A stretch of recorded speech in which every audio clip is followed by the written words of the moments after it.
주님은 휴거 신부들의 무엇이 되는가? 첫 번째 문제인데 휴거 신부들의 임마누엘이 되신다는 것이에요. 임마누엘 우리들이 많이 들어봤죠? 하나님 우리 함께 계신다는 뜻이죠. 자, 우리 한번 성경으로 한번 찾아보겠습니다.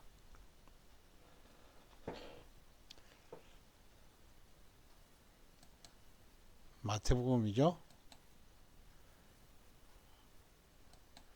1장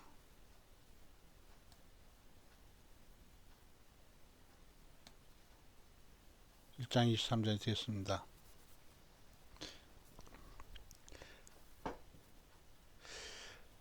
보라, 처녀가 잉태하여 아들을 낳을 것이요 그 이름은 임마누엘이라 하리라 하셨으니 이를 번역한적 하나님이 우리와 함께 계시다 함이라. 그렇습니다. 임마누엘은 뭐라고 했습니까? 임마누엘은 하나님이 우리와 함께 계신다 이 뜻이에요. 자, 우리가 성산절에 처녀가 잉태하여 아들을 낳을 것이 우리가 됐습니다. 이사야 선지자 하신 말씀을 이루게 하심이라 되어 있죠. 이사야 선지자 하신 말씀 처녀가 잉태 아들을 낳는다 그렇습니다. 그래서 임마누엘이라 그러는데 임마누엘 뜻이 바로 하나님 우리 함께 계신다는 것입니다. 그 임마누엘 하나님이 지금 나와 함께 계신다는 걸 믿어야 돼요. 지금 하나님이 나와 함께 계신다는 걸 믿어야 되는 것입니다. 그러니까 하나님이 나와 함께 계시니까 어떻게 돼요? 휴거 때 되면 하나님이 나와 함께 데리고 가는 거예요. 하늘 공중으로 이렇게 끌려 올라가는 거예요. 그래서 얼마나 기쁜 일입니까? 그래서 이 말씀 뜻에서 우리들이 하나님께서 나를 끝날 때 지킨다는 걸 알 수가 있습니다. 우리가 또 한 말씀 봅시다. 마태복음 또 끝에도 또 있죠? 똑같은 임마누엘 뜻 같은 뜻이 있어요. 마태복음 28장 20절이죠. 내가 너희에게 분부한 모든 것을 가르쳐 지키게 하라. 볼지어다 내가 세상 끝날까지 너희와 항상 함께 있으리라 했습니다. 그러니까 내가 뭐라고 됐어요? 분부한 모든 것을 가르쳐 지키라 그랬죠. 내가 너희에게 분부한 모든 것을 가르쳐 지키라고 했어요. 그래서 우리들이 임무는 뭐냐면 하나님의 것이 우리가 끝날 때까지 우리 하나님 말씀을 모든 것을 하나님께서 우리에게 명한 모든 것을 가르쳐 지켜야 된다는 것입니다. 가르치는 사명도 있고 지키는 사명도 있다는 거예요. 자, 바로 밑에 제일 끝에 구절이 중요하죠. 내가 세상 끝날까지 너희와 항상 함께 있다고 그랬습니다. 세상 끝날까지 너희와 항상 함께 있겠다는 거예요. 이것이 바로 임마누엘 하나님인 거예요. 임마누엘 하나님. 하나님께서 나와 항상 함께 있는 거. 세상 끝날까지 항상 함께 있다는 거예요. 우리 이 말씀을 꼭 붙잡아야 되는 거예요. 꽉 붙잡아야 되는 거예요. 그러니까 즉 다시 말해서 우리들이 하나님 사랑하는 것이 뭐죠? 하나님 계명을 지키는 거예요. 하나님 계명 지키는 것이라 이거예요.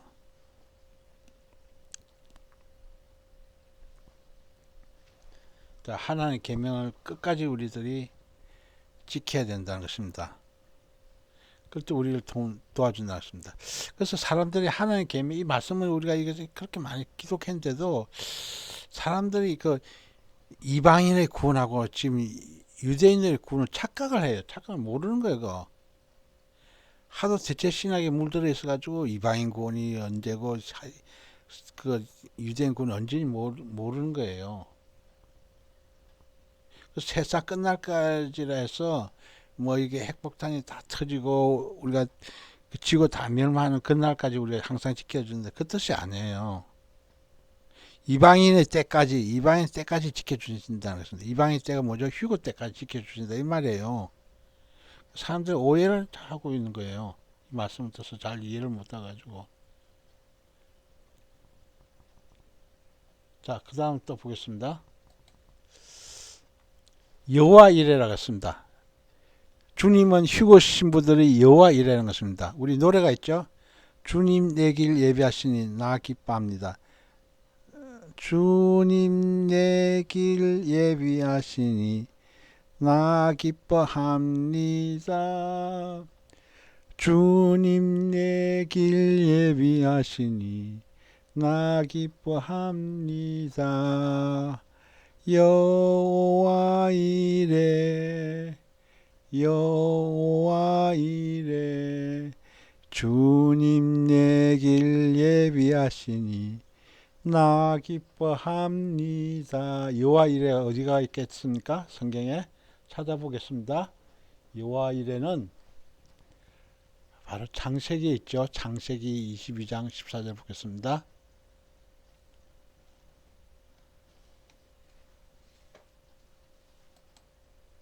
창세기 22장 14절이라 그랬죠.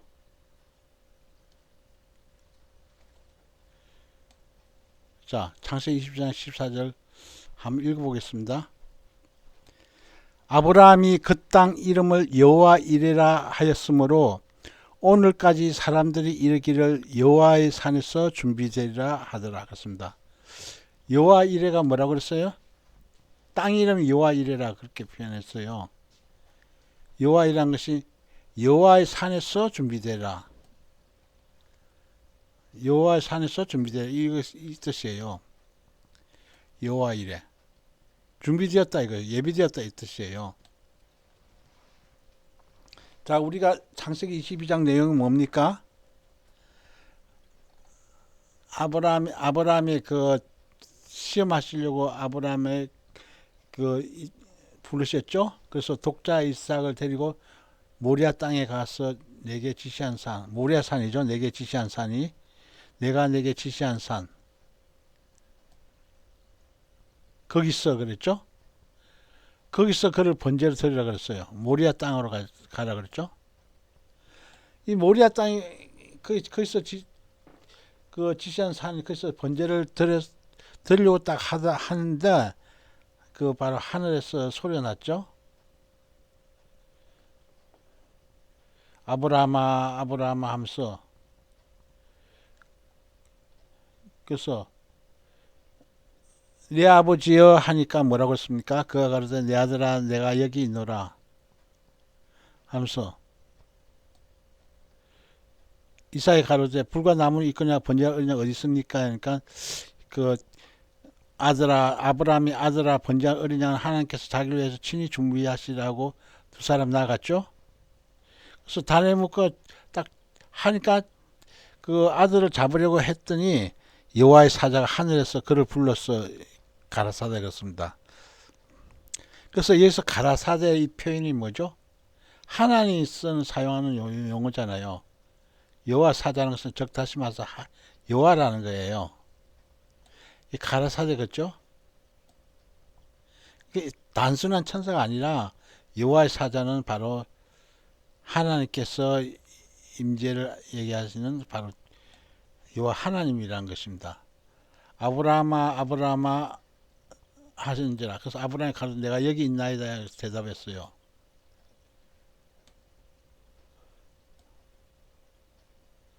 그래서 사자가 뭐라고 했습니까? 사자 여호와께서 그 아이에게 내 손을 대지 말라.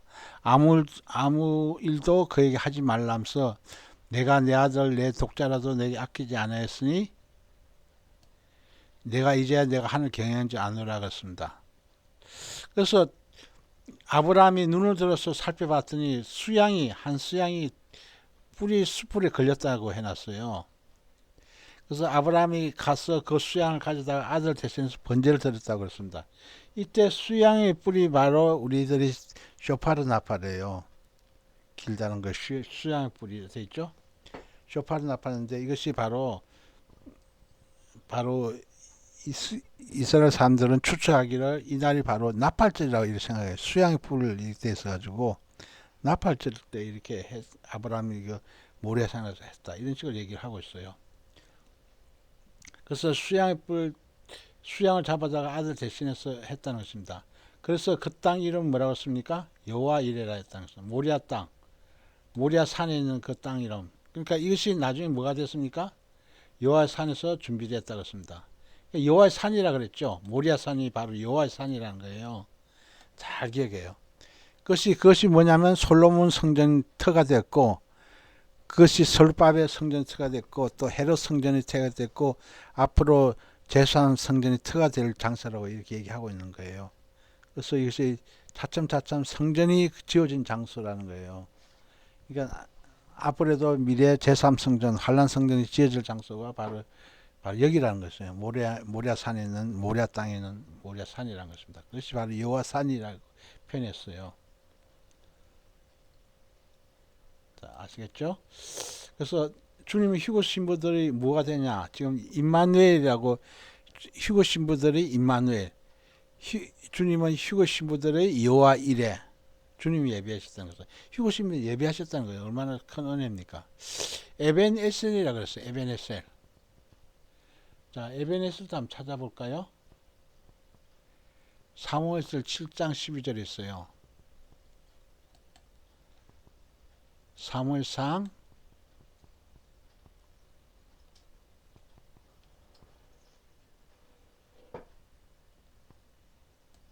7장 12절이라 그랬죠?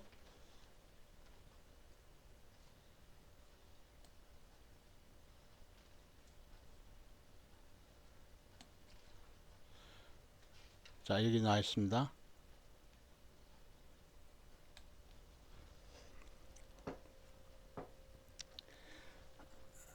사무엘이 돌을 취하여 미스바와 센 사이에 세워 가로되 여호와께서 여기까지 우리를 도우셨다 하고 그 이름을 에베네셀이라 하니라 그랬어요. 에베네셀 이름 뜻이 뭐라고 그랬습니까? 에베네셀 이름 뜻이 여호와께서 여기까지 우리를 도우셨다. 여호와께서 여기까지 우리를 도우셨다 이 뜻이에요. 에베네셀. 우리 사무엘상 7장 12절 나와있죠. 그래서 앞부분 내용을 이렇게 좀 보게 되면 이렇게 해놨어요. 그 블레셋 사람을 바로 그 무찌른 그 내용이에요. 무찌른 바로 그 내용이거든요. 자, 우리 앞부분 한번 볼까요?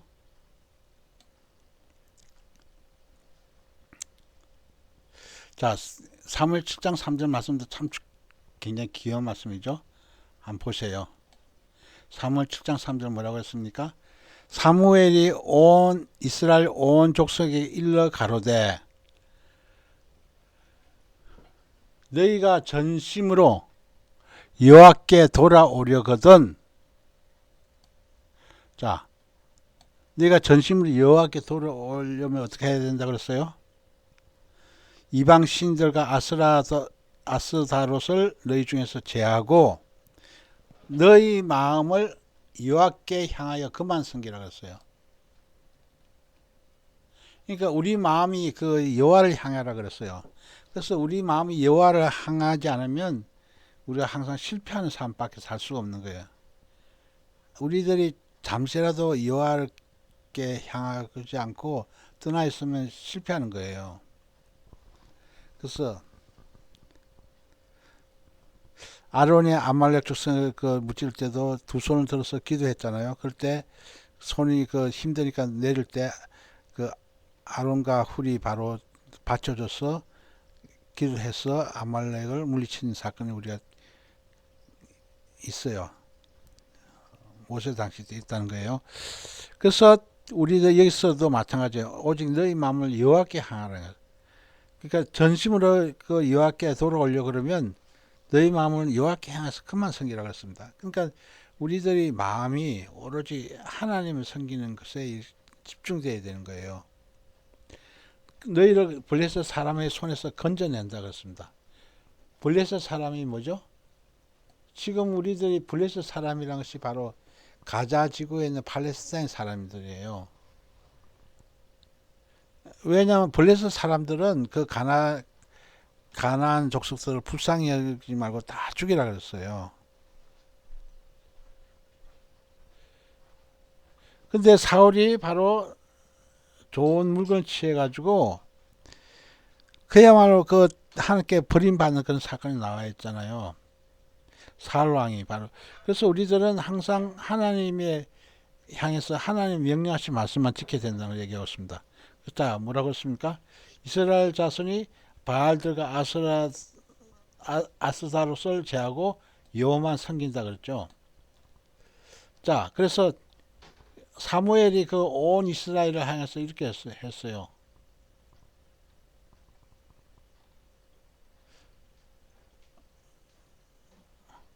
온 이스라엘은 미스바에 모이라 이거예요. 온 이스라엘 백성들 미스바에 다 모이라 그랬어요. 사무엘 선지자가. 그래서 내가 너희를 위해서 여호와께 기도하겠다 그랬어요. 그래서 이스라엘 백성들이 그 미스바에 모여가지고 물을 길어서 여호와 앞에 붓고 그날에 금식하고 그랬습니다. 그들이 미스바에 모여서 금식했다는 것입니다. 그들이 미스바에 모여서 물 길어가지고 여호와 앞에 붓고 그날에 금식했다는 것입니다. 그래서 마음이 일치가 됐다는 거죠. 그래서 하나님 앞에 범죄했다면서 이렇게 회개한 거예요. 우리가 여호와께 범죄하였다 하니라 했습니다. 그래서 사무엘이 미스바에서 이스라엘 자손을 다스렸다고 했습니다. 그래서 이스라엘 자손이 미스바에 모였다 하는 소식을 듣고 블레셋 사람이 듣고 그 방백들이 이스라엘 치러 올랐다고 했습니다. 그래서 이스라엘 자손들이 듣고 블레셋 사람 무수해서 사무엘에게 이르되 그 당신은 우리를 위하여 우리 하나님 여호와께 쉬지 말고 부르짖어 우리를 블레셋 손에서 구원하게 하소서 그랬어요. 자, 그러니까 블레셋 군대들 올라오니까 그 겁을 먹은 거예요, 이스라엘 사람들이. 그래서 사무엘에게 부탁한 거예요. 그러니까 우리를 위해서 그 블레셋 사람 손에서 구해달라고 그랬어요. 그래서 사무엘이 어떻게 했어요? 사무엘이 젖 먹는 어린 양을 취하여 온전한 보세를 여호와께 드렸다 그랬죠. 그리고 이스라엘 위해서 부르짖었다 그랬습니다. 이스라엘 위해서 부르짖었더니 여호와께서 응답하셨다는 거예요. 그래서 우리들이 하나님 앞에 부르짖는 기도가 여기서 효력을 본 것을 알 수가 있어요. 그래서 우리가 어릴 때 있을 때로 우리가 하나님께 부르짖는 기도해야 된다는 것을 얘기하고 있습니다. 그래서 사무엘이 번제 드릴 때 사무엘이 번제를 드릴 때라고 했어요. 블레셋 사람들이 가까이 왔다 그랬어요. 사무엘이 번제를 드릴 때 가까이 와가지고 그날에 여기서 보세요. 그날에 보세요. 그날에 여호와께서 블레셋 사람에게 큰 우레를 바라여 그들을 어지럽게 하시니 그들이 이스라엘 앞에서 패했다고 했습니다. 그러니까 여호와께서 바로 큰 우레를 누가 내렸어요? 여호와께서 큰 우레를 내렸어요. 블레셋 사람에게. 그러니까 천둥 번개 소리가 막 꽝꽝꽝꽝꽝 나니까 다 그 블레셋 사람들이 놀라서 아주 그 정신이 없죠. 그래서 그들이 이스라엘 앞에서 패했다고 했습니다. 그래서 이스라엘 사람들이 미스박에서 나가서 블레셋 사람 따라 백갈 아래 이르기까지 쳤다 그랬습니다. 그래서 이스라엘 사람들이 여호와께서 도와주시니까 힘을 얻었죠. 힘을 얻어가지고 그래서 블레셋 사람을 백갈 아래까지 이르기까지 쳤어야 했다는 것입니다. 그래서 오늘 본문 말씀 아까 조금 전에 읽었죠. 사무엘이 돌을 취해가지고 미스바와 센사에 세워가지고 이게 바로 여호와께서 여기까지 우리를 도우셨다 그랬어요. 그 이름 에베네셀이라고 그러죠. 그래서 에베네셀 하나님이라는 거예요. 즉 다시 말해서 우리를 도와주시는 하나님이 있으라 이 뜻이에요. 여기까지 에베네셀 하나님 그 쉬고 신부들의 에베네셀 것이 뭐냐 여기까지 하나님께서 여기까지 도와주신 지금 우리들이 지금 휴고 준비한 여기까지 우리를 도와주신 거예요. 얼마나 감사한 일이에요. 그러니까 앞으로도 세상 끝날까지 도와주신다 이거예요. 임마누엘 하나님 대해서. 그래서 이것은 바로 하나님께서 예비하셨다 이거예요. 여호와 일에. 그래서 주님은 휴거 신부들 뭐라고 했습니까? 동반자라고 했어요. 같이 동행하고 있는 거예요. 얼마나 감사하는가. 주님께서 이게 부족한 나가 꼭 승리할 수 있도록 도와주면서 동반해 주신다는 것입니다. 그러니까 우리들 항상 어려움이 있을 때마다 항상 주님께 바로 사무엘처럼 이스라엘 백성처럼 부르짖는 기도를 해가지고 주님을 우리 싸울 수 있도록 내 대신 싸울 수 있도록 항상 해야 된다는 것을 얘기해 주고 있습니다. 자, 무엇이 비밀로 붙여진 비밀 중의 비밀인가 그렇습니다. 비밀 중의 비밀이 뭐죠? 비밀 중의 비밀은 어린 양 혼인 예식이에요. 혼인 예식 자체라 이거야. 우리가 어린 양 혼인식 우리가 그림을 한번 봅시다. 우리가 어린 양 혼인식 우리 그림 볼 때마다 아주 참 새로워요. 자, 어린 양 혼인식하고 어린 양 혼인 잔치는 비밀 중에서 비밀이에요. 어린 양 혼인식의 주인공이 되자. 어린 양 혼인 잔치의 주인공이 되자. 이것은 가장 최고 비밀 중에서 비밀이에요. 그래서 항상 우리들이 사람들 앞에서 어린 양 혼인식의 주인공이 되자. 어린 양 혼인 잔치의 주인공이 되자 얘기해야 돼요. 최고의 비밀이에요. 최고의 비밀. 휴거 신부 되는 것이 최고의 비밀이라 이거예요. 자, 우리가 그것이 자칫 잘못하다가 많은 사람 전도한다 하다가 이것이 내 자신을 그 신부단장하지 않으면 안 된다 이거예요. 중요한 것은 내 자신이 그 신부단장돼서 휴거돼서 올인하는 것이 최고예요. 그것은 많은 사람 전도하는 것은 상급이라 이거 상급이고 휴거 신부돼서 올라가는 것은 구원이에요. 구원. 상급이 문제가 아니라 구원이 문제라고 해요. 구원이 돼야 되는 거예요. 내가 휴거 신부가 돼야만이 내 아들, 딸들, 바로 부모님들이 휴거를 받는 거예요. 휴거 신부가 돼야만이 바로 내 친척들이 바로 구원을 받고 휴거되는 거예요. 그래서 휴거 신부 한 사람, 한 가정에 태어난 것은, 난 것은 굉장히 어마어마한 기적 중의 기적이에요. 이 사실을 알아야 되는 거예요. 맞는 사람을 구원해 가지고 내가 만약에 그 휴거에 탈락되면 그건 소용이 없는 거예요. 그거 내가 먼저 휴거돼야 돼요. 내가 휴거돼야 돼요. 휴거가 안 되면 안 되는 거예요. 그래서 지금 현재 이 두 가지 어린 양 혼인식하고 어린 양 혼인식하고 어린 양 혼인잔치 주인공 되는 것이 최고 중요한 거예요. 네? 이게 비밀 중에서 비밀이에요. 비밀 중에 비밀. 항상 얘기하죠. 항상 신랑 예수님이 항상 맞이할 준비하는 것, 신부단장, 기름 등불 준비, 신부단장 준비, 휴거 준비하는 것이 최고의 복이에요. 자, 그 다음 보겠습니다. 휴거 성도가 이 땅에서 해야 할 일은 뭔가? 그럼 휴거 성도, 휴거 신부가 이 땅에서 할 일이 뭔가예요? 인장 반지를 끼라는 거예요. 인장 반지 끼고 있어야 되는 거예요. 즉 인장 반지는 뭐죠?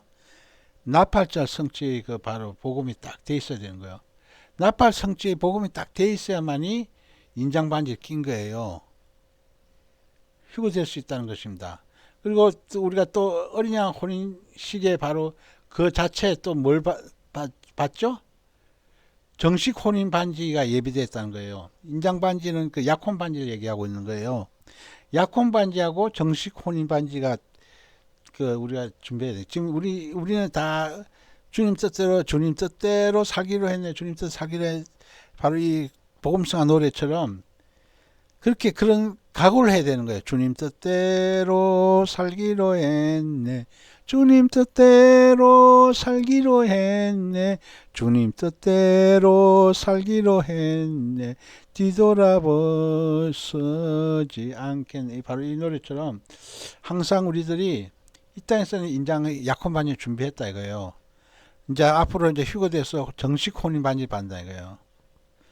인장 반지는 뭐라고 그랬습니까? 수정 반지고 정식 혼인 반지는 정금 반지라고 저번에 배웠습니다.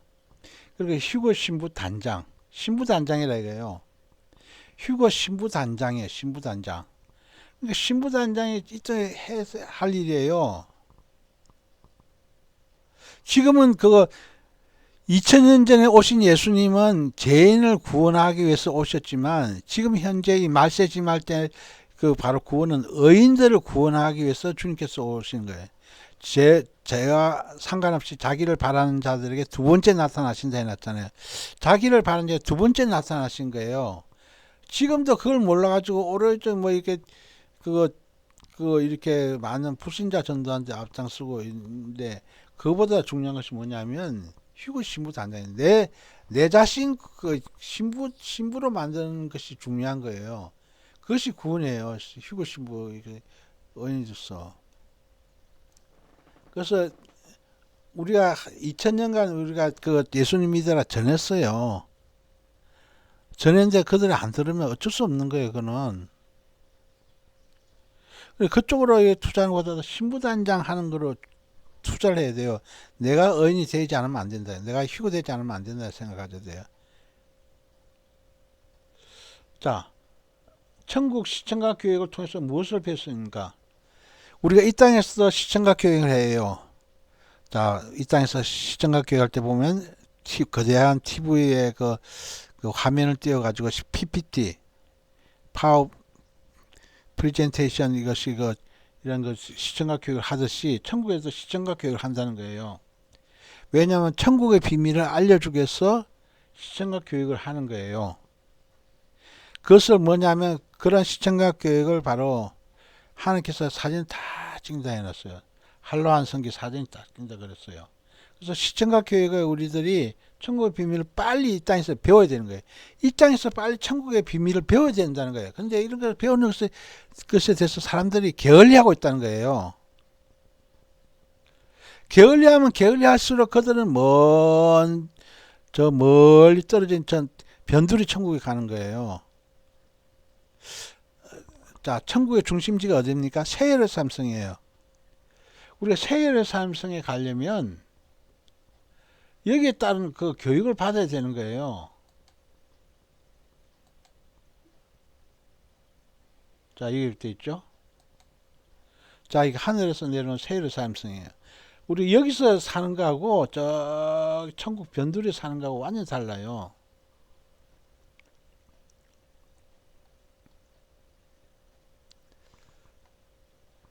자, 그래서 세예루살렘성이 지면에 딱 내려온 거예요. 자, 이 지면이 뭐라 그랬죠? 삼청천 시온천국이에요. 삼청천 시온천국에 딱 지면이 내려오는 거예요. 자, 이건 공중에 뜬 거죠. 삼청천 시온천국 공중에 떠 있는 거예요. 사람들이 이걸 잘 몰라. 세예루살렘성에 대해서 해보라면 다들 얘기를 못해요. 이런 거 잘 얘기할 수 있는 사람이 그 삼청천 시온천국에 가는 거예요. 그저 아직도 그 초신자들 구원한다고 그쪽으로 막 매달리고 있으면 그 고급 이게 천국 소식을 언제 전해? 언제 알아? 영혼 구원 시대가 아니에요. 지금 영혼 몸 구원 시대예요. 지금 휴거 구원 시대라 이거예요. 지금도 아직도 죄 많은 사람들 아직도 구원이 아주 안 됐다 해가지고 그쪽으로 자꾸만 하는데, 휴거 구원 지금이 휴거 구원 시대예요. 지금 2000년 전에 오신 예수님은 죄인을 구원하러 오셨지만 지금 현재 말세지말에 바로 구원은 바로 영혼 몸 구원이에요. 내가 휴거되는 것, 신부단에서 휴거되는 구원이에요. 여기 들어가서 살려고, 세예루살렘성에 들어가서 살려고 하는 그런 구원을 이뤄야 되는 거예요. 그러면 항상 우리가 주님과 항상 24시간 동행하는 그런 사람이 돼야 된다 이거예요. 처음에 배웠죠? 자, 주님의 휴구신 분들 뭐가 된 임마누엘 하나님, 여호와 이레 하나님, 에베네셀 하나님, 동반자이신 하나님, 이것을 추구해야 되는 거예요. 그래서 비밀 중에 비밀, 어린 양 혼인식하고 어린 양 혼인잔치에 참석해야 된다 이거예요. 이쪽으로 가르쳐야 돼. 이쪽으로 어떻게 다들 그 지금도 아직도 뭐 예배당에 뭐 한 사람이라 더 많이 모여가지고 이렇게 설교하려고 하는 그런 파트너를 이렇게 지나야 돼요. 그거는 2000년 전에 그냥 이렇게 그 초림 신앙 때 바로 사도들이 가르쳤던 것은 바로 예수님 십자가 구원이잖아요. 십자가 구원. 예수님께서 무덤 장사되시고 예수님께서 부활하신 구원. 예수님 초림 구원에 치우쳐 있으면 안 되는 거예요, 지금. 장사한 사람이 돼야 휴거되지. 날마다 초림 신앙에 머물러 있으면 어떻게 휴거돼요? 휴거 안 돼요. 다 그런 사람 그 남다고요. 그래서 항상 내가 휴거 신부로서 구원받을 거 그걸 생각해야 돼 항상. 자, 천국 법칙은 무엇입니까? 천국 법칙은 이 땅에서 심은 대로 거둔다. 많이 심은 자는 많이 거두고 적게 심은 자는 적게 거둔다 그랬어요. 그래서 될 수 있는 대로 많이 심어야 된다 이거예요. 많이 심어가지고 많이 거둬야 된다는 걸 얘기하고 있죠. 근데 요즘은 이제 사람들이 귀가 가려서 많이 잘 듣고 있나요? 안 들어요, 안 들어. 아무리 얘기해줘도 안 듣는 세상이에요. 예수님 초림 당시 때 그 십자가 구원 전하는 것이 편하겠어요? 지금 마시지 말 그 휴거복음 전하는 것이 사람들 잘 듣겠어요? 지금 초림 신앙에 쓴 사람들이 지금 거들떠보지도 않아요. 불신자들도 잘. 그래서 지금은 이게 마지막 때인 만큼 마지막 때 지금 내가 하나님 앞에서 신부로서 참 의인이 되고자 힘쓰고 애쓰는 그 복음을 치우쳐야 되는 거예요. 시고 보면 만수가 참사예요. 극소수가 참사하잖아요. 그래서 내가 그게 그 신부 반열에 들어가야 된다 이거예요.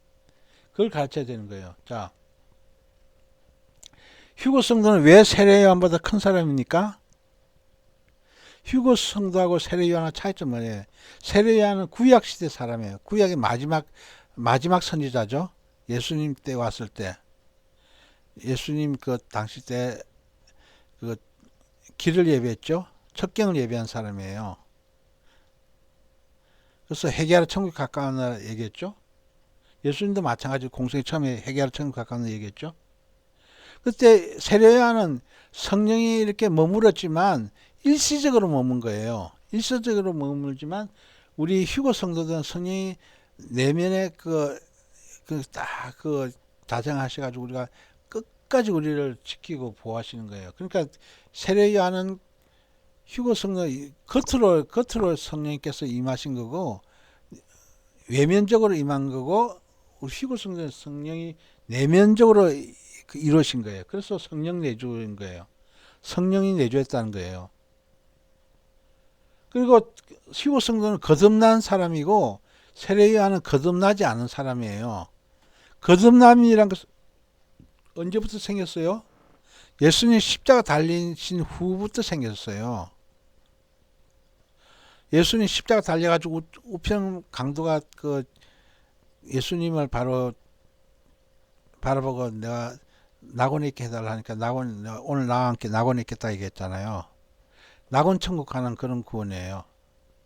바로 우편 강도는. 그러니까 우리는 휴거 성도는 뭐죠? 성령 내주에서 항상 하나님과 동행해가지고 성령이 성전된 몸이에요. 성령의 성전된 몸. 그러니까 휴거 성도의 몸은 바로 성전이라 이거예요. 하나님 성전이라 이거예요. 성령께서 그 휴거 성도 안에 각자 내주에 계시는 거예요. 성령께서 내주에 계신 것이 바로 얘기하고 있죠. 그래서 휴거 성도는 세례 요한보다도 어마어마한 큰 거예요. 그러니까 즉 다시 말해서 신약 성도는 구약 성도보다도 어마어마하게 크다는 거예요. 구약 성도들은 바로 짐승의 피로 구원받았지만 우리는 예수님께서 흘리신 보혈 피로 구원받은 거예요. 그래서 우리가 거듭난 거예요. 그래서 이것은 이루 말할 수 없는 거예요. 구약 성도하고 신약 성도 차이는 어마어마한 차이라는 거죠.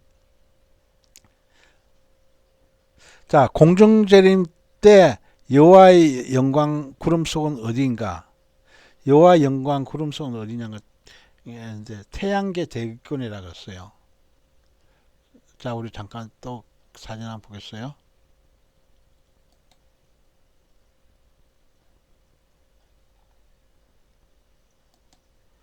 자, 여기 보이죠? 여기 그 첫째 하늘 됐어요. 첫째 하늘 구름이 둥실둥실 떠 있다요. 우리 지금 보고 있는 대기권이죠. 이 바로 이게 파란색 이 부분이 바로 대기권이에요. 그래서 이 대기권을 딱 지나가게 되면 이거 캄캄한 어두운 밤하늘이에요. 이 그 첫째 하늘이라 이거요. 태양계에 있는 대기권이라 이거요. 바로 여기에 바로 임재하신다는 거죠. 자, 공중재림 때 여와 영공 구름성은 바로 태양계 대기권을 했어요. 공중재림할 때 그렇다는 거예요. 공중재림할 때. 자, 공중재림할 때 이렇게 구름 타고 오신다 그랬잖아요. 그래서 바로 여기 대기권을 얘기하는 것 같아요. 그래서 둘째 하늘은 바로 사탄이 가는 대기권이에요. 사탄이 거주하는 이 대기권이라는 거예요. 사탄의 처소라 이거예요. 사탄의 처소. 셋째 하늘이 바로 하나님의 성소 이렇게 표현했는데 이 사람들이 이게 바로 이까지만 보는 거예요. 천계. 이것을 천계라 그래요. 자, 첫째 하늘이 바로 태양계 하늘, 태양계. 둘째 하늘은 은하계라 그래요. 은하계. 셋째 하늘은 천계라 그래요. 바로 이것은 뭐냐면 하늘 아래 하늘이에요. 하늘 아래 하늘이 하늘 아래 하늘이 1청천, 2청천, 3청천이 있다는 것입니다. 그리고 하늘 위에 하늘도 1청천, 2청천, 3청천이 있어요. 하늘 위에 하늘이 1청천, 2청천, 3청천이 있다는 것입니다. 그것은 낙원천국, 왕국천국, 시온천국이 있다는 것입니다. 그래서 지금 현재 보이는 것이 바로 이것은 삼청천 시온천국 공중에 떠 있는 거예요. 세례삼성이. 그래서 하늘 위에 하늘은 다음 시간에 또 이제 시간 되면 배우겠습니다. 자, 구름 타고 오시리라 할 때 구름은 무엇을 뜻하는가? 하나님 인재, 하나님 영광의 현현 그랬습니다. 자, 구름 타고 오신다. 하나님께서 구름 타고 오신다. 마치 우리가 이 땅에서 지상에서 볼 때 딱 보면 마치 하나님께서 구름 타고 오시는 것처럼 보인다 이거예요. 그것이 하나님 임재라는 것입니다. 하나님 영광의 현현이라고 표현했어요. 그래서 우리가 이 땅에서 딱 하늘 구름을 보면 구름이 둥글둥글 떠다니는 같이 보이잖아요. 그래서 구름 타고 오는 것처럼 그렇게 보이는 거예요. 자, 공중재림 목적 두 가지는 무엇인가? 자, 공중재림 목적 두 가지가 뭐죠? 영생체 허락한다 이거요. 자, 우리가 휴거돼서 우리들이 몸이 마지막 나팔소리에 바로 그리스도 안에 죽은 자 안에 썩지 않은 몸을 입고 우리들도 변화된다 그랬죠? 이 바로 썩지 않은 몸이 바로 영생체인 거예요. 영생체를 허락한다는 것입니다. 우리 인간이 128 DNA 유전자 코드 돼 있어요. 근데 128 유전자 DNA 코드가 바로 예수님의 DNA로 바뀌는 거예요. 예수님의 모양체, 형체 바뀐다는 거예요. 몸의 형체처럼. 그것이 바로 영생체예요. 영원히 죽지 않는 몸이나 거룩한 몸, 신령한 몸이라고 표현했죠. 혼인예식 신부로 데려간다 이거예요. 자, 항상 얘기하고 있지만 이 혼인예식이다 이거예요. 혼인예식 신부로 데려가는 것이 목적이라 이거예요. 자, 혼인예식 신부로 데려가는 목적인데 바로 고린도전서 13장에 보면 사랑장의 핵심 본질이 무엇인가 그랬어요. 사랑장의 핵심 본질이 뭡니까? 공중휘거 신랑과 신부의 얼굴을 대면한다 그랬어요. 자, 이렇게 우리가 신랑 예수님과 휴거 신부가 얼굴을 대면했죠. 이와 같이 똑같이 얼굴을 대면한다. 공중 휴거 때 바로 주님께서 공중까지 마중 나오셔가지고 신랑과 신부가 얼굴을 맞이한다는 것입니다. 자, 고린도전 13장 보도록 하겠습니다. 고린도전서 13장 12절에 되어 있죠.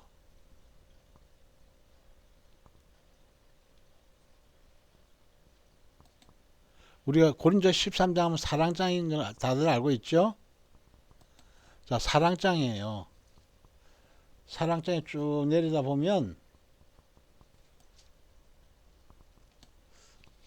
자, 고린도서 13장 12절 여기 되어 있어요. 자, 표시해 놨습니다. 자, 우리가 이제는 그걸로 보는 것 같이 희미하나 그때는 얼굴과 얼굴을 대하여 볼 것이요 이제는 내가 부분적으로 아나 그때는 주께서 나를 아신 같이 내가 온전히 알리라 그랬습니다. 그때가 언제냐면 바로 휴거 때예요. 지금은 우리가 그걸로 보는 것처럼 희미하다 이거예요. 자, 지금은 뭐라고 써요? 지금은 그걸로 보는 것 같이 희미하다 이거 해놨잖아요. 근데 그때는 뭐라고 써요? 얼굴과 얼굴을 대하여 본다 그랬어요. 그때는 무슨 얼굴이에요? 얼굴 봐. 휴거 신부들과 또 다른 휴거 신부들이 서로 얼굴 본다 이거예요. 휴거자들끼리 서로 얼굴 본다 이거예요. 그리고 또 그런 뜻도 있고 또 뭐죠? 신랑 예수님의 얼굴과 휴거 신부 얼굴을 서로 대하여 본다 이 뜻이에요.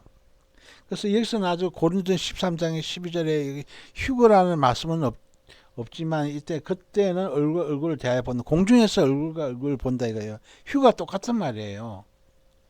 근데 이게 휴가 똑같은 말인데 우리가 그 고린도전서 13장 통해서 우리가 이것을 모르고 지낸 거예요. 이게 휴거라는 말씀인 것은 우리가 몰랐다 이거예요. 왜냐하면 그 성경을 좀 더 그 영안을 열어서 좀 깊이 있게 우리가 공부하고 연구하면 이것을 알 수가 있는데 성경을 그냥 겉으로는 겉모습으로는 보니까 이것을 이해를 못한 거예요. 그때는 얼굴을 대하여 본다는 것은 휴거 때는 얼굴과 얼굴을 대하여 본다. 공중에서 바로 그때 주님 얼굴을 보는 거예요. 신랑 예수님 얼굴을 본다 이거예요. 자, 이제는 내가 부분적으로 안다 이거예요. 내가 부분적으로 안다는 뭐죠? 지금 우리가 이 땅에서 사는 것은 전부 다 부분적으로 아는 거예요. 내가 부분적으로 알지만 그때는 휴거 때는 주께서 나를 아신 같이 내가 온전히 안다는 것입니다. 온전히 아는 것. 그러니까 그 지혜가 얼마나 뛰어난 것입니까? 우리 이제 상상할 수 휴거가 딱 되면 우리가 상상할 수 없는 지혜가 이게 생기는 거예요.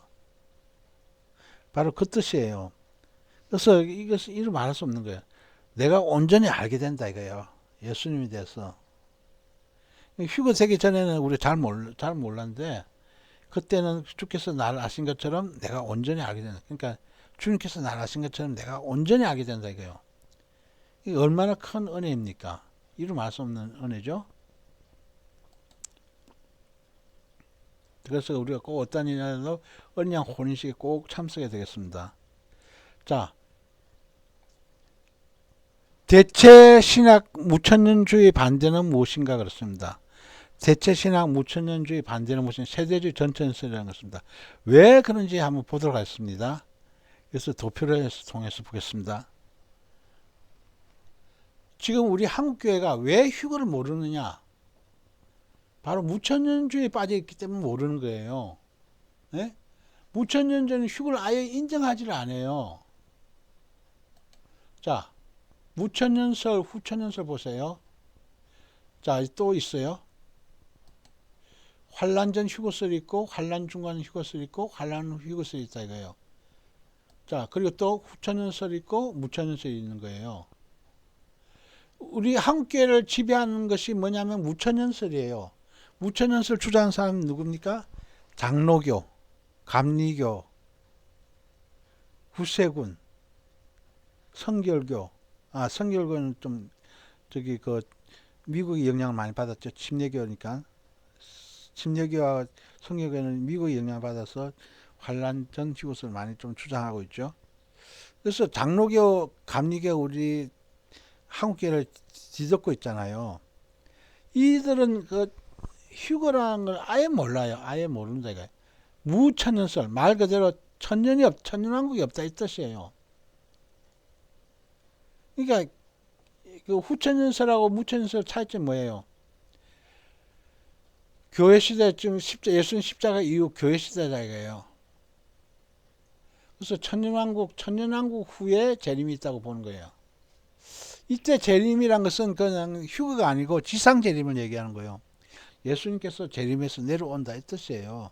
그러니까 휴거가 아예 없는 거예요. 무천년설도 그렇고.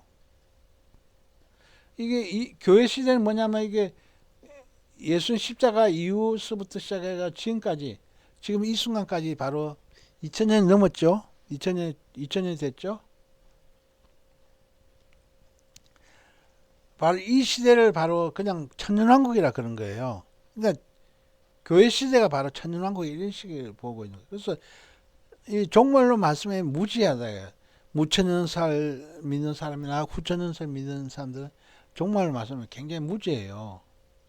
그래서 그냥 후천년설과 똑같이 뭐죠? 재림에서 내려온다 이거예요. 그리고 영원 상태, 영원 천국으로 간다 이거예요. 그 후천서 그래도 천년왕국 후에 바로 재림이 있다는 소리예요. 후천년설인 것은 천년왕국 후에 바로 재림이 있다는 이 뜻이에요. 무천년설은 뭐라고 그랬죠? 천년왕국이 아예 없다. 천년왕국이 아예 없다고 믿는 사람들이에요. 그러니까 우리 그 전부 다들 우리 장로교 다 알죠? 다들 장로교 하면 우리가 통합 측이나 기장 측이나 다 WCC 다 가입돼 있죠. 그러니까 모르는 거예요. 전혀 모르는 거예요. 합성증 이렇게 합성증 좀 안 하더라도 합성증도 마찬가지예요. 이게 재림에 대해서 모른다 이거예요. 다들 무천연설 주장은 많다. 그러니까 바로 우리 한란 무천연설과 정반대되는 게 뭐라고 그랬어요? 환란전 휴거설이에요. 환란전 휴거설. 예수님 공중재림이 있고 지상재림이 있고 공중재림이 있고 지상재림이 있다는 거죠. 그러니까 이것을 바로 이중재림이라고 그래요. 재림 한 번, 재림 두 번이니까 이중재림이라고 그래요. 예수님께 공중재림이 오실 때 우리가 휴거된다 이거예요. 올라간다 이거예요. 그래서 7년 단란 거쳐가지고 예수님 지상재림 내려오고 천년왕국 있다는 거예요. 환란전 휴거설은 미국 같은 나라는 침례교가 지배하기 때문에 미국 같은 데는 그 환란전 휴거설을 이렇게 많이 지지해요. 근데 우리나라는 바로 무천연설을 지지하고 있어요. 그래서 아무리 휴거를 얘기해봤자 그들 기에는 마이동풍인 거예요. 속의 경일기라 이거예요. 그래서 모르는 거예요. 그래서 일부는 바로 환란 중간 휴거설을 믿어요. 환란 중간 휴거설은 전 3년 반 지나서 7년 단란기 중에서 전 3년 반 지나서 휴거된다고 믿는 거예요. 그러니까 환란 중간 휴거설도 바로 환란 통과하는 거고 환란 후 휴거설도 바로 7년 단란 끝에 바로 휴거돼가지고 바로 지상재림 한다는 거예요. 그래서 환란 후 휴거설을 역사적 전천설이라고 그래요. 그래서 환란 믿는 사람들도 우리들이 대한민국에서 바로 환란 전 휴거설보다 환란 통과설 이 믿는 사람들이 많아요. 7년 단란 들어가가지고 사역 열심히 하다가 이게 하늘나라 가겠다 이런 사람들이에요. 이런 사람들이 그 육류표 짐승표 안 받고 천국 가면 어떻게 되냐면 저기 낙원 백성 돼요. 낙원 백성.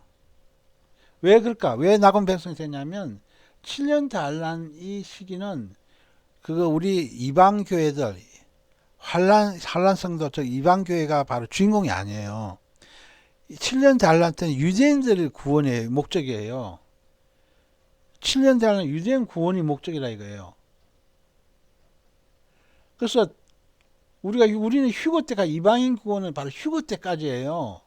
자꾸만 7년 환란 걸 통과해가지고 여기서 휴거를 가르친다거나 그래서 사역해야 된다는 사람들은 아주 그 성경의 그 바로 이방인 구원을 잘 몰라서 그래요. 즉 다시 말해서 다니엘 70일에 이걸 모르는 거예요. 다니엘 70일을 알아야지 그게 딱 이해되는데 이방인 교회 시대 보세요. 노란 거 표시했죠? 69일에 7일이야 62일에 즉 총 합쳐서 69일에 이것은 유대인 구원 시대예요. 유대인 노란 거 표시했죠? 자 마지막 때는 7년 달라는 유대인 시대라고 그랬죠? 유대인 시대 중간에 있는 게 뭐죠? 69일에 한일에 중간에 있는 것이 이방인 교회 시대예요. 이방인 시대라 이거 이방인 시대하고 유대인 시대를 구분 못하니까 이런 아주 그 어리석은 우를 범하는 거예요. 그래서 자기 힘과 노력으로 바로 구원받겠다는 사람은 똑같은 거예요. 하나님께서 거저 주신 선물이에요. 휴거는 하나님께서 거저 주신 거저 선물이에요. 이 선물을 그저 아멘 할렐루야 마라나타 감사합니다 이 받으면 되는 거예요. 근데 굳이 다 그 7년을 통과해서 사역하겠대. 너무 어처구니 없는 거예요. 자, 그래서 오늘 얘기는 바로 무천연설하고 가장 반대되는 것이 바로 뭐라고 했습니까? 세대주의 전천설을 했죠? 이중재명 바로 그거예요. 무천년주의, 우리 한국교회는 바로 무천년주의가 대세고 미국은 세대주의 전천설이 대세예요. 그래서 미국 종말로는 세대주의적 전천설이 기반된 거고 우리 한국교회는 무천년설이에요. 그래서 정반대예요. 그래서 우리 한국교회는 사람들이 좀 약간 좀 자기 고집이 굉장히 강해요. 다들. 배타적이고 독선적이 그래요. 그렇게 하면 안 되는 거예요. 우리가 세대주의 전투성 아니 어차피 이것이 휴거시켜 준다는데 왜 그거 다 싫다고 그러고 7년 단을 들어가려고 그래요. 참 그 이상한 거예요. 이해가 참 안 되는 거예요. 사실상. 자, 얘기가 좀 길어지겠습니다. 이스라엘을 향한 하나님의 구원 계획은 뭡니까? 이스라엘을 향한 하나님의 구원 계획은 뭐라고 했어요? 7년 대환란 야곱의 환란 통과라 그랬죠? 이스라엘은 뭐라고 했어요? 7년 대환란 통과라 이거야. 7년 대환란. 이스라엘이 7년 대환란 통과. 이스라엘 그러니까 이스라엘 지금 우리 한국교회는 그러니까 뭐냐 한국교회는 바로 구원 계획은 뭐냐 하나님 구원 계획이 무천년설 주장하기 때문에 이건 몰라 이것이 7년 대환란도 이거 믿지도 않고. 자, 이거 보세요. 자, 이스라엘 구원이 뭐랬어요? 유대인 시대 7년 대환란은 뭐라고 했어요? 유대인 구원 시대예요. 유대인 구원 시대라 이거요. 유대인 구원 시대인데 이걸 모르니까 이거 어디서 봐봐요. 무천년설 하는 사람들 봐봐요. 7년 대환란 믿어요? 안 믿어요? 안 믿잖아요. 없잖아요. 그거. 이게 굉장히 무지한 거예요. 7년 대환란 성경이 그렇게 요한계시록 보면 돼 있잖아요. 요한계시록 보면 일곱 인, 일곱 나팔, 일곱 대접 재앙 이것이 참 7년 대환란 재앙이에요. 써 있는데 아예 안 믿는 거잖아요. 무천년설 상징으로 받아들여 아예 안 믿잖아요. 그러니까 얼마나 종말의 말씀이 무지해요. 무지한 거예요. 이건. 그러니까 참 이해가 안 되는 거 사실이에요. 그래서 항상 얘기했지만 바로 유대인 구원 69일에 이방인 구원 그 다음에 유대인 구원 한일에 이것은 바로 그러니까 7년 대환란 때는 이 땅에서 이 땅에서 바로 중심 핵심 인물이 뭐냐면 이스라엘 구원이에요. 환란 시대 통화 환란 성도 구원이 아닌 거예요. 우리는 이방인 구원은 바로 휴거 때까지예요. 휴거 돼야 되는데 남았다 이거요. 남아 있는 것은 미련한 다처녀예요. 미련한 다처녀가 남아 있는 거잖아요. 석유는 다처녀는 다 휴거된 거예요. 그래서 왜 미련한 다처녀 되려고 예를 써? 다 졸며 자는 사람은 다 미련한 다처녀인데 깨있지 못하고 왜 7년 대환란 들어가려고 예를 써? 이해가 안 가는 거예요. 자, 성만찬에 예수님의 살과 피를 먹고 마시면 무엇을 얘기하는가? 성만찬에 예수님 살과 피 먹는 것이 그냥 단지 예수님이 죽고 예수님 죽고 피 흘리고 죽은 것을 기념해서 예수님 살과 피 먹는 거 그거로만 끝마치면 안 되는 거예요. 그건 기본이고 그것은 기본이고 가장 궁극적인 목적은 신랑의 프로포즈 혼인서약 한다는 것이에요. 너 나하고 결혼할래? 할 때 그 신부가 내 주님과 결혼하겠어요. 그 뜻이에요. 그래서 예수님 살과 피 먹는 거예요. 예수님과 하나가 되기 위해서 그런 거예요. 예수님이 하나가 돼서 예수님과 동거동락하기 위해서 이렇게 예수님이 살과 피 먹는 거예요. 성만찬 때. 예수님이 살은 하나님의 말씀이고 예수님 피는 뭐죠? 예수님의 사랑, 즉 하나님 사랑을 얘기하는 거예요. 그래서 하나님 사랑과 하나님 말씀을 항상 우리가 주야로 묵상해서 이것을 보는 것이 바로 성만찬의 진정한 의미 뜻이에요. 그러니까 예수님 프로포즈를 항상 혼인세약 한다고 이렇게 고백했으니까 기다려야 되잖아요. 신부는 주님 오실 때까지 기다리는 것이 진정한 의미로 바로 성만찬이에요. 그래서 성만찬의 뜻을 단순히 그냥 예수님 그 죽음을 기념하는 그것으로 살갑이 먹는 그로 끝마치면 안 되는 거예요. 궁극적인 목적이 바로 예수님 신랑의 프로포즈 혼인세약 하는 거예요. 나 주님과 한 몸입니다. 나 주님과 그 예수님 피와 살을 먹어서 주님과 한 몸이 되었습니다. 이것을 고백하는 거예요. 혼인세약 하겠다는 뜻이죠. 대체 신앙은 어떤 신앙인가? 대체 신앙은 반유대주의 유대의 멸절 신학이에요. 자, 대체 신학을 가장 강조하는 게 뭐죠? 카톨릭이잖아요. 로마 카톨릭. 로마 카톨릭에서 히틀러가 나왔잖아요. 600만 죽였잖아요. 가스실에. 그 바로 그 성어거스틴이 바로 대체 신학을 완성한 그 카톨릭 그 신학을 완성한 대체 신학 완성한 사람이 바로 그 성어거스틴이잖아요. 그래서 그 영향을 받아가지고 마르틴 루터 그 칼빈도 그렇고 다 그 대체 신학 그 동교 교육을 했어도 대체 신학을 받고 나온 거예요. 그래서 거기에 다 영향받아서 히틀러 같은 사람이 나와서 유대인을 죽여야 된다. 예수님을 죽인 사람이 바로 유대인을 해가지고 원수 갚아야 된다 해가지고 이렇게 해서 죽인 거예요. 그래서 유대인들 다 멸절시켜야 된다 이렇게 본 거예요. 그러니까 이게 하나님 구원 프로그램을 몰라서 그런 거예요, 다들. 그러니까 다니엘 70일에만 알면 이방인 구원과 이방인 구원과 예수님 구원, 유대인들 구원을 알았으면 이런 역사가 일어나지 않을 텐데 모르니까 무지하니까 이런 결과가 나타나는 거예요. 그래서 항상 제가 보여주고 있잖아요, 그림을.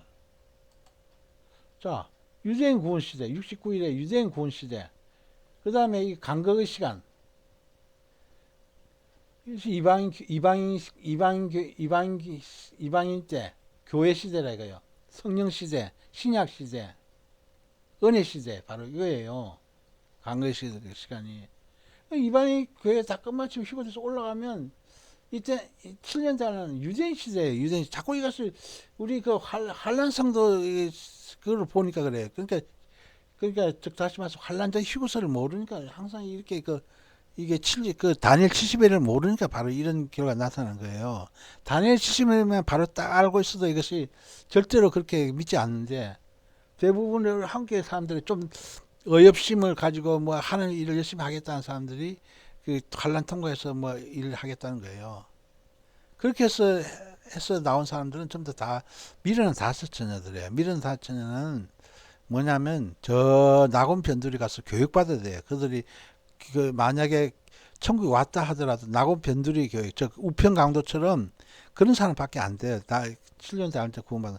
이때는 바로 7년 대할 때는 유대인 구원 시대, 유대인들이 그 목숨 버리고 이거 순교한 사람들이 바로 분봉왕이 돼가지고 그들이 그 환란 시대 때 바로 첫 열매 되어서 그 분봉왕이 되는 거예요. 분봉왕은 무려 이방인이 되는 게 아니에요.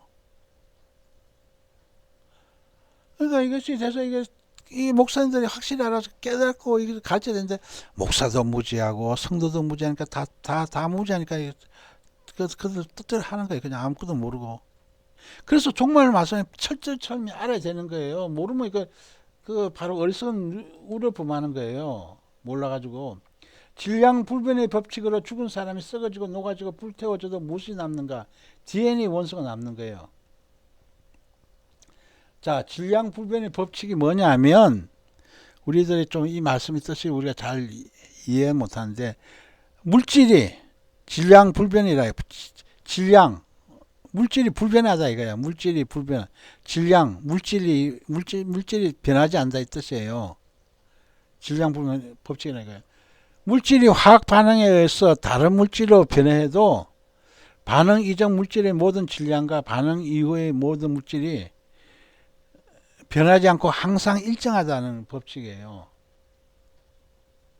즉 다시 말해서 물질 불멸의 법칙과 같은 거의 뜻이에요. 질량 불멸의 법칙은 물질 불멸의 법칙이 뭐냐면 화학 반응 전후의 반응 물질의 총 질량과 생성 물질의 총 질량이 같다는 화학의 기본 법칙이라 이거예요. 화학 우리가 그 학교 다닐 때 우리가 화학 시간을 배웠잖아요. 화학 고등학교 때. 바로 그것이 바로 질량은 변하지 않고 불변하다 뜻이에요. 자, 그래서 죽은 사람이 썩어지고 녹아지고 불태워져도 DNA 원소가 있어가지고 주님께서 원소야 아파라 한마디에 전부 다 죽은 자들 몸에 바로 그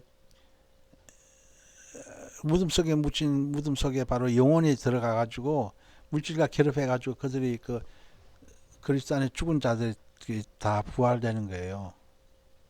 이 물질 질량 불변의 법칙 때문에 되는 거예요. DNA 원소가 이렇게 공중에 떠다니던 그 바다에 속에 있던 그게 핵폭탄에 터져서 죽었던 어떻게 하든 이게 DNA 원소만큼은 이것이 떠다닌다는 거죠. 이것이 바로 그것이 주님께서 원소에 합하라 이리로 올라라 할 때 이때 합쳐가지고 그 올라간다는 거예요. 그리스도 안에서 죽은 자들이 2000년 전에 죽은 바로 그 사도 바울도 2000년 전에 죽은 베드로도 2000년 전에 죽은 사도 요한도 2000년 죽은 다른 사도들도 이렇게 바로 DNA 원소가 하나님께서 공중으로 데려온 그들 영혼과 합쳐져 가지고 이게 살아나는 거예요. 그래서 이게 내용이 상당히 깊고 하는데 전부 다 이런 사실을 다 몰라. 아무리 좋은 말씀을 해줘도 사람들이 그 관심이 없는 거예요. 깨닫지 못하고. 자, 부활체 때 잘 돼 있죠? 부활체는 무엇이 결합하는가? 그리스도 안에 죽은 자를 얘기하는 거예요. 부활체라는 것은 그 예수님께서 부활하셨잖아요. 그래서 그리스도 안에 예수님께서 무덤에 붙여 죽은 다음에 바로 부활한 거예요. 살아난 거잖아요. 그래서 부활체라 그래요. 마찬가지로 우리 그리스도 안에 죽은 사람들은 전부 다 부활체는 어떻게 DNA 원소와 영혼이 합쳐진다는 것입니다. 영혼을 누가 데려오죠? 예수님께서 그 공중 강림하실 때 영혼 데려오는 거예요. 데려와가지고 DNA 원소 땅에 묻혀 있는 DNA 원소하고 다 합쳐져 가지고 부활되는 올라가는 거예요. 그래서 부활체가 되는 거예요. 아까 조금 전에 얘기했죠. 자, 휴거 신부들이 주님께 받은 하사품이 뭔가? 휴거 신부들이 주님께 받은 하사품이 뭐예요? 선물이면 하사품이란 선물이란 거예요. 자, 휴거 신부들 주님께서 받은 선물이 뭐냐면 눈물 흔적, 고통 흔적, 그리스도의 흔적 이런 흔적들이 바로 주님께 받은 하사품이라고 해놨어요.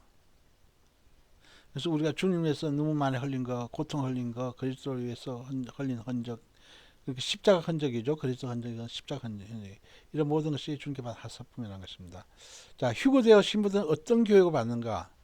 자, 우리가 휴거 신부 때문에 다 천국에서 다 나오는 것이 아니고 더 열심히 천국에 있는 것을 영원 세계를 다스리기 위해서 왕권자 교육을 받아요.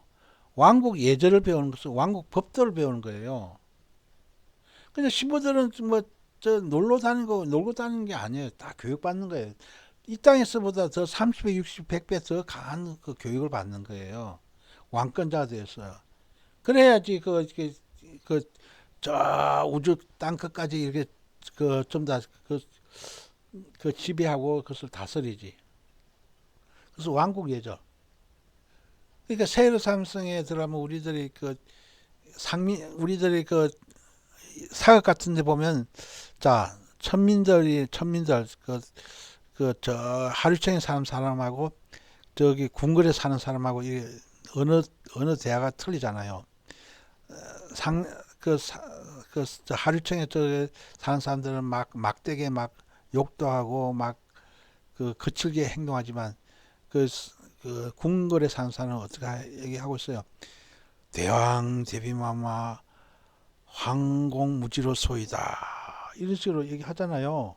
우리 사극 같은 거 많이 보잖아요. 그렇게 이게 예절 같은 거 다 배우는 거예요. 그리고 거기에 또 하늘나라의 이게 왕국의 어떤 천국에 대한 그런 법책을 배워가지고 계속해서 공부하는 거예요.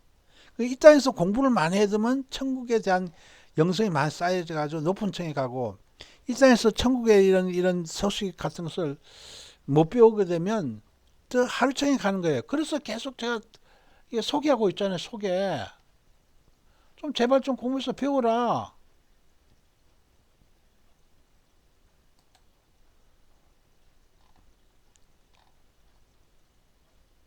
항상 배우라고 얘기를 하고 있잖아요. 자, 여기 보면 그 예수님의 특별 메시지는 새 예루살렘성에 대해서 우리가 갖춰야 될 예절과 법도를 가르치고 있는 책이에요. 새 예루살렘 왕비되는 그 법과 예절과 이런 그 생활, 그 세례산성에 사는 사람들의 그 모든 만찬과 하늘 예배와 뭐 등등 이렇게 기초한 거 배우는 거예요. 이것을 공부하면 되는 거예요, 이것을. 근데 사람들이 그 관심이 없어. 이것을 아무리 소개해줘도 관심이 없다 이거예요. 자, 천국에서 온 소식. 이 책을 봐야만이 그거 하늘과 하늘 위의 하늘 이 천국을 볼 수가 있어요. 지금 우리 전부 다 사람들이 지금 바로 이거예요. 첫째 하늘, 둘째 하늘, 셋째 하늘 이것이 뭐냐면 하늘 아래의 하늘이에요. 첫째 하늘 그 태양계라 이거예요. 바로 지금 우리 대기권 태양계에 속하는 거예요. 둘째 하늘 은하계, 셋째 하늘 천계라 이거예요. 또 하늘 위의 하늘 뭐예요? 첫째 하늘 위의 하늘은 바로 첫째 하늘 낙원천국이에요. 둘째 하늘은 뭐죠? 왕국천국이에요. 셋째 하늘이 뭐죠? 여기는 시온천국이 바로 시온천국 있잖아요. 시온천국 이게 셋째 하늘이에요. 셋째 하늘 천국이에요. 그래서 공중에 시온천국 공중에 떠 있는 것이 바로 세예루살렘성이라 이거예요. 세예루살렘성. 세예루살렘성이 내려왔다 올라왔다 내려왔다 올라왔다 이렇게 하는 거예요. 그래서 우리 휴거 신부들 사는 것이 여기라 이거 여기를 목적으로 해야지. 여기서 혼인식 하잖아요. 여기서 혼인식 하잖아요. 이렇게 혼인잔치 여기서 하잖아요. 그래서 어마어마하게 중요한 거 이것이. 여기서 깨닫냐 못 깨닫냐에 따라서 그것은 영성 차이 확 차이가 나는 거예요.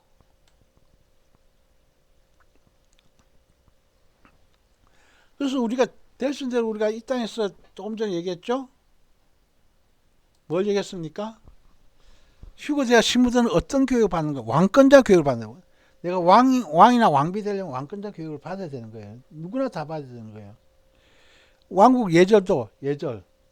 우리가 이 땅에서도 우리 사극에서 예절 배우듯이 거기 가서 저기 세례산성 가서도 예절 배워야 되는 거야. 그리고 세례산성에 들어가서도 법도를 배우는 천국 법책에 이렇게 나와 있어요. 이런 천국 법책에 가장 잘 기록된 것이 바로 아까 조금 전에 얘기했잖아요. 바로 이 책이 하늘 위에 하늘 잘 기록됐어요. 이 책을 공부해야 돼. 이 책을 공부하지 않은 사람은 하늘 위에 하늘 전혀 몰라요. 이 책을 공부해야만 하늘 위에 하늘 정확하게 알 수 있어요.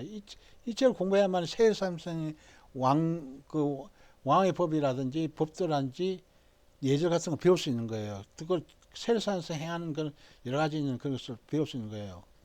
그래서 굉장히 중요한 책이에요. 이것이. 자, 주님께서 신부들이 무엇을 깨뜨린 것인가? 주님께서 신부들이 육성, 재성, 악성, 독성. 육성, 재성, 악성, 독성이 뭐냐면 이 땅에 있는 행하는 모든 거, 세상 풍습을 쫓아가는 거, 모든 것을 그것을 깨뜨린 거예요.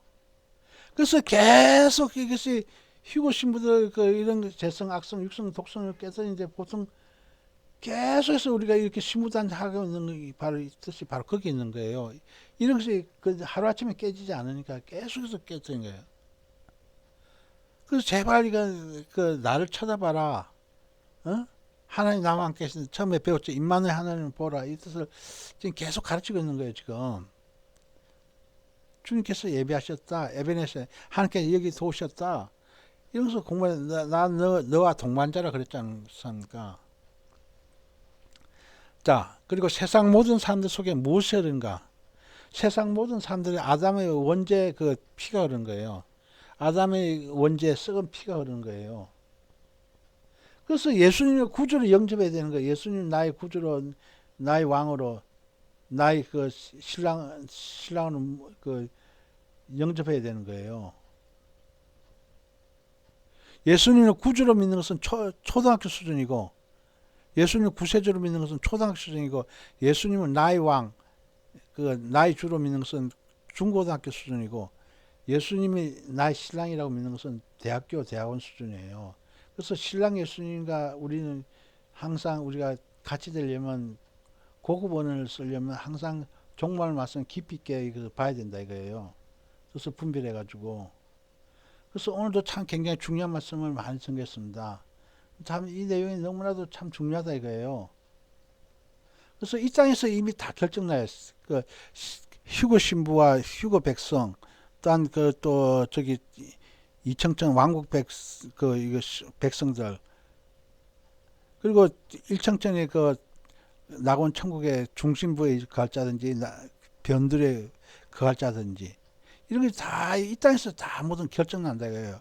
그래서 이왕이면 그 휴거 신부 될 수 있도록 모든 것을 철두철미 잘 배우자 이거예요.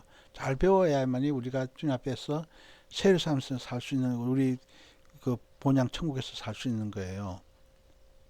그래서 꼭 그렇게 잘 되기를 간절히 부탁드리겠습니다. 기도하겠습니다.